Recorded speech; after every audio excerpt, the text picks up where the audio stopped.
Hello, everyone. Welcome back to Out of Spec Guide. I'm Max. I'm joined tonight by Dave Connor. Hello. Hey guys, hey Max. Hey, Dave. If people don't know who you are, well, they should. You have your own channel on Out of Spec Dave. You're wearing a lovely Model 3 shirt. You have owned many cars with the CCS charging standard that we know in the US currently on non Tesla vehicles. And currently, you own Teslas and are very happy with them. A big part of that being the charging experience. So, Dave, today I want to talk about, right, folks wondering, I buy a car today and it's not a Tesla, so it has a CCS Sport. That's basically the status quo in the US. Should I do that? Because given that we've heard all these announcements that automakers are partnering with Tesla, and in the next few years they'll be able to use superchargers and their vehicles will actually have Tesla support baked in, given knowing that we know that, should you buy one of these cars now? Do you have to worry about being obsolete? Is it a good decision? I want to talk about some of those challenges and questions tonight. Sure, yeah.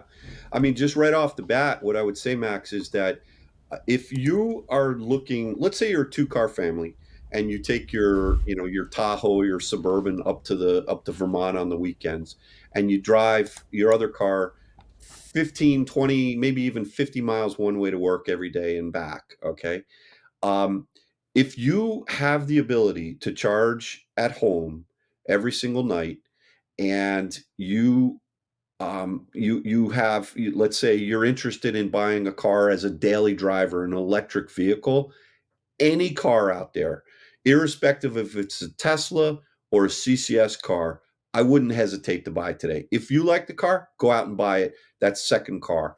The things that I think we're going to be concentrating on today in this video is when you are going outside the tether of your little bubble where you live and or where you work and you can charge, at your workplace. When you're road tripping, and depending on how often you're road tripping, these are the issues that I think we're going to be discussing tonight. And a lot of that depends on your tolerance for being patient and whether or not you choose a Tesla, which just works as far as the charging infrastructure, or if you go with any other vehicle, for the most part, CCS. Yeah, great point to bring up, right? This is mainly concerning folks who are road tripping, who are actually using DC fast charging of any kind, be it a Tesla supercharger, be it an Electrify America stall. I know you were an owner, right, of like the Lucid Air specifically, which is a vehicle, one of the makers right now that hasn't announced a partnership with Tesla. And one of the big reasons that you sold it was a road tripper for you, but it wasn't adequately doing the job of being a road tripper, despite being a very efficient, very likable car, very luxurious, theoretically having great charging performance, but not being able to use it because the infrastructure that exists in the US today wasn't able to support it very well. 100%. It's a great car. It's an amazing car. The guy that bought it from me, he doesn't travel more than 200 miles from his house ever. He has one already. He loves it so much, and his wife kept driving it, so he bought another one for her, and he bought my car. He doesn't road trip. Perfect car for him because this is a high voltage car. Not to get into the details, but high voltage cars really don't charge well on Tesla. Even if they were to come out and say that Lucid said, if they were to come out and say that they were supporting the NACS standard, and how do I know that? Because I've charged it at a Magic Dock, and the most we were able to get out of it was only about 45 kilowatts. So Yeah, it so for those charges. who don't know, Magic Dock was Tesla's early experiment that they're rolling out a little bit more now to build in an adapter to superchargers and say, you know what, any non Tesla can charge here. We'll treat this like a CCS station if you use our app. And like you were saying, Dave, that experience wasn't perfect on Lucid. It wasn't ideal either on other high voltage vehicles like Kathy's GV60 that she used to have, or your Ioniq 5 you used to have. Hyundai, however, I think has quelled a lot of those fears by being one of the automakers recently to announce a partnership with Tesla. So That's this right. gets into, yeah, like the automakers, there's so many of them now, and there's going to be teething pains and issues. And that's one of the things I think we have to get into is, okay, DC fast charging does matter to you. It does matter to you that you pick one of the cars from an automaker who's announced a partnership of Tesla. What does that look like? Well, as of next year, Dave, that reality looks like using an adapter because we're probably not expecting the native Tesla port to be baked in on these cars until like last quarter of 2024, At the probably earliest. 2025. Yeah. Yeah. Yeah, no, so I would agree with that. Um, the fact that the manufacturers are strategically coming out with a statement that they are going to support NACS is huge peace of mind for me as a potential consumer of that car. All right. And I think then if I really want to buy a Mach-E, I want to buy an F-150 Lightning, that gives me that sort of comfort that even though they haven't worked it out yet, that next year in 2024, maybe the spring, maybe the summer, they will have an adapter manufactured most likely by Tesla, maybe with the Ford brand on it. And you'll be able to use that adapter and go charge your CCS car at a Tesla supercharger. That's that's really comforting to me, and knowing that, not having it built natively into the car. Yes, it adds complexity. What if you forget the adapter?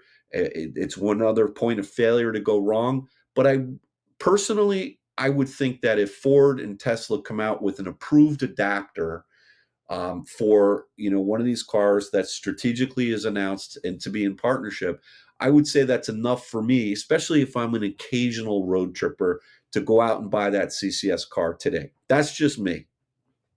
Yeah. And adapters, they're not perfect, but they are a solution. And we've seen this already. I think you have one of these, right, Dave, the other way, where Tesla made it for CHAdeMO and they made it more recently for CCS, an adapter where their customers can plug into Electrify America or ChargePoint or those Yep. other public networks by use of this adapter. And it seems to work all right. It works fine. This Combo One adapter here works every single time I've ever used it. It's not a big deal. I mean, Hmm. even at the when you think about adapters at the level 2 or AC level, we use the J1772 to Tesla NACS adapter all the time. Yeah. I use it in my own garage because DC charging, though, is a lot more current going definitely it through, is, and but it's it's just a the fact that higher you have to standard. have that adapter with you. Like sometimes you forget it, and Yeah. it's. But I hear you. I hear you. But for me personally, the fact that a manufacturer has stated publicly that they strategically are aligning with NACS and that they will have an adapter, if I'm an occasional road tripper, that's enough for me to go out and buy the car.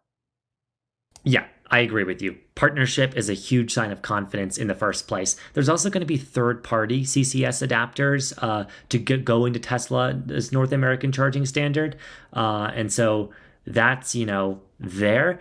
I don't know if that's something that we really want to consider because, like you were saying, the official peace of mind. Okay, Ford, Polestar, Volvo, Rivian, whomever it is selling you an adapter that they brand, but it's really Tesla's design. It's an official one.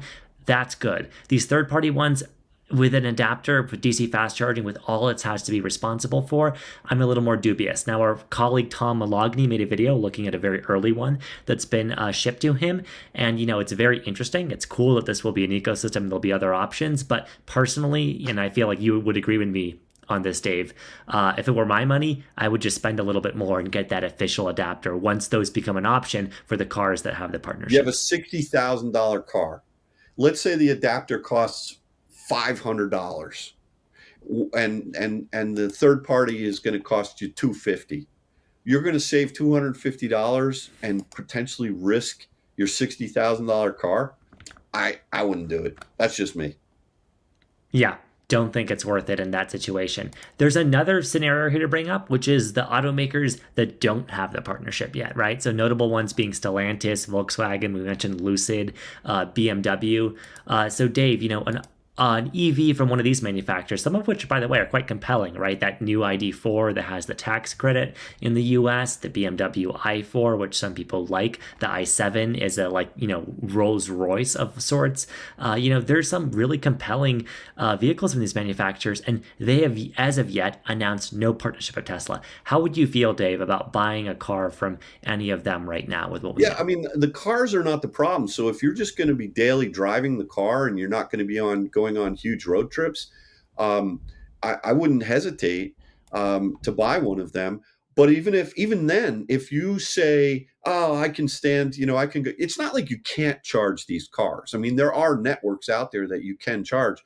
But I just guess that I've been out there so much in the CCS world just because I've owned these cars, the CCS cars, whether it's the Ioniq 5s or the ID4s. And I'm just sort of, for me, it's with the amount that I road trip, I just wouldn't want to, I wouldn't want to own one. But, like they're great cars. Every one of those cars you mentioned, the i5 that's coming out now, the new BMW that Kyle just drove. I mean, these are incredibly good cars.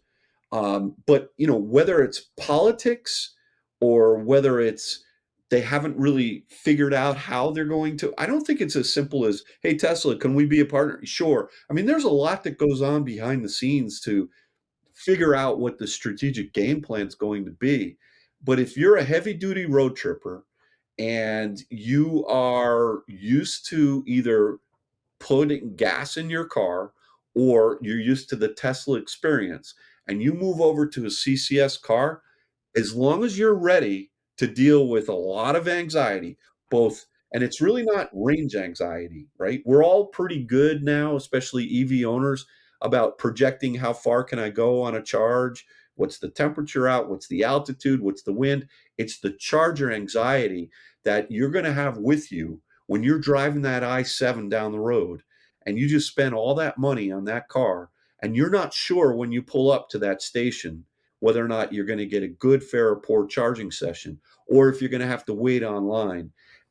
If you're okay with that, then go for it. And if you're only going to charge once in a while on CCS or or for road tripping, then it's probably okay. These cars are great. They really are amazing. I love the cars. I just really want to throw caution to the wind about knowing what you're getting yourself into. Um, before you go and rent or before you go and buy these cars, rent one. Just check it out. I mean, the rental experience is a or Turo a car and go take it on a road trip for a weekend or for a week and a half, and see what you're going to be dealing with. It's only going to get worse because every single day there are more and more cars, CCS cars being sold, and there's no solution. The rate with which Magic Docks are being put out there today, it's not keeping up with the number of cars that are being sold with CCS ports on them.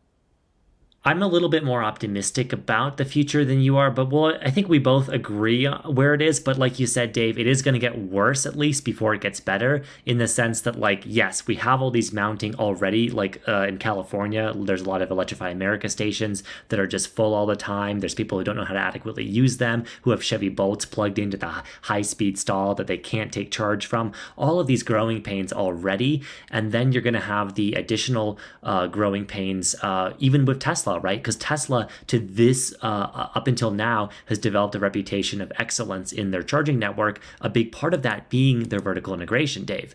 Yeah. We mentioned this earlier, right? But the high voltage vehicles already have problems on the Tesla superchargers, the V3s as we know them today. Now we've just heard news, I think, in like today that V4s are starting to roll out in the US. Of course, that will be the future. So the Those are future. by the way, those, at least to my knowledge, are the cabinets that are still hooked up to V3. Okay.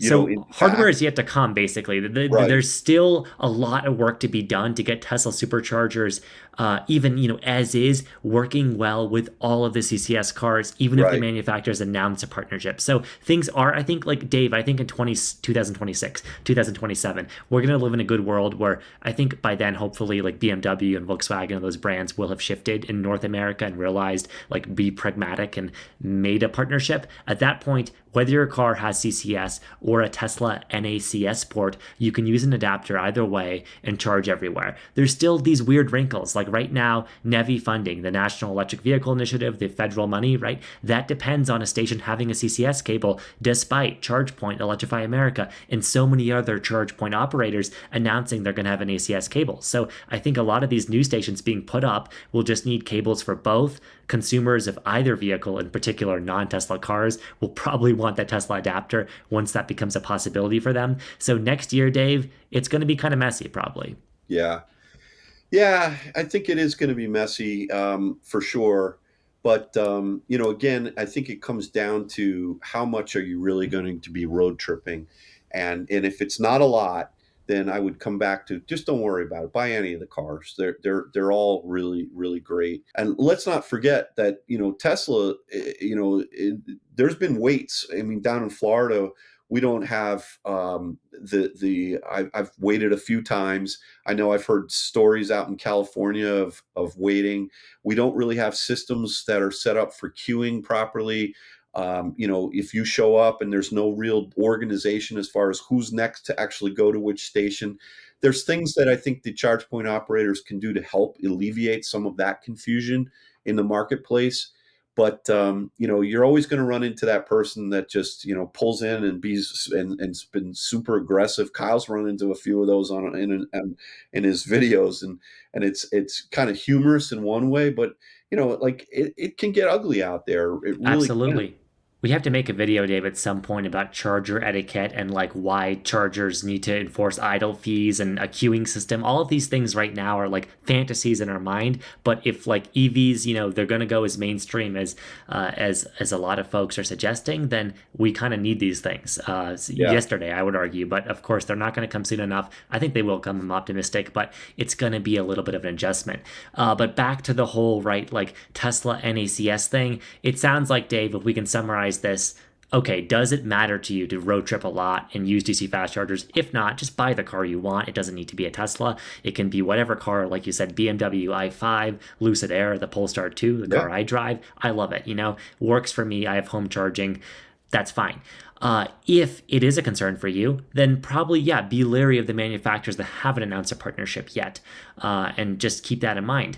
And then, even if you have a car that has a partnership, maybe wait out on buying that $300-400 adapter. Wait for these kinks to be ironed out, especially if you have one of the vehicles that's picky, like an Ioniq 5 that's high voltage, or Dave, I'm thinking the F-150 Lightning that has a charge port in an interesting space, which means that a lot of the existing Tesla chargers don't have a cable long enough to reach it, meaning you yeah, have to park in a weird way. So there's all of these little quirks that you and I have covered in yeah, videos on our own channels as well. But it's just growing pains. That's kind of the summary of it. You're yeah. gonna have to expect some of that in the next few Yeah, months. no doubt, Max. Listen, hopefully this has been helpful. What the premise of this video that you had asked me when you started out, just let's bookend it. Did Yeah. I help or hurt with this video? I don't remember how we started this thing out. Should you buy a CCS car in 2023? And I think we've done a good job of qualifying that answer. Of course, we can't give you the definitive answer, but Dave, I think it was good that right off the bat we just said, look, if DC fast charging is not a concern for you, and if you're watching Yeah, this, maybe it isn't, then it doesn't matter. Don't worry about it. If it is a concern, probably at the moment stick to the ones that have announced a partnership with Tesla, but also keep an ear to the ground on news on our channels because announcements are being made all the time. And yes, I they are. think it's inevitable that everyone's going to come around. It'll just take some negotiation. There are some technological things to work around, like the voltage issue. With time, this will come, but it is going to take some time. And So hope, Max, one other thing we didn't talk about, which is the CCS, the charge point operators that are putting out CCS today, um, are they going to get better?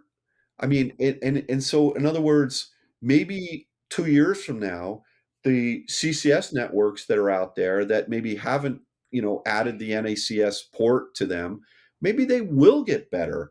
And maybe we are at rock bottom here today. I don't know. I would hope so, but it yeah, just it concerns me when you go to the same stations over and over and they say, routine maintenance, or hmm they're just not maintaining the networks like you would think.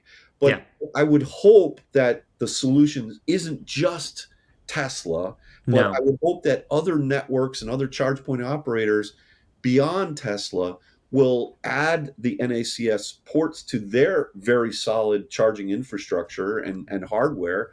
yeah, And hopefully we're sort of seeing the worst of it.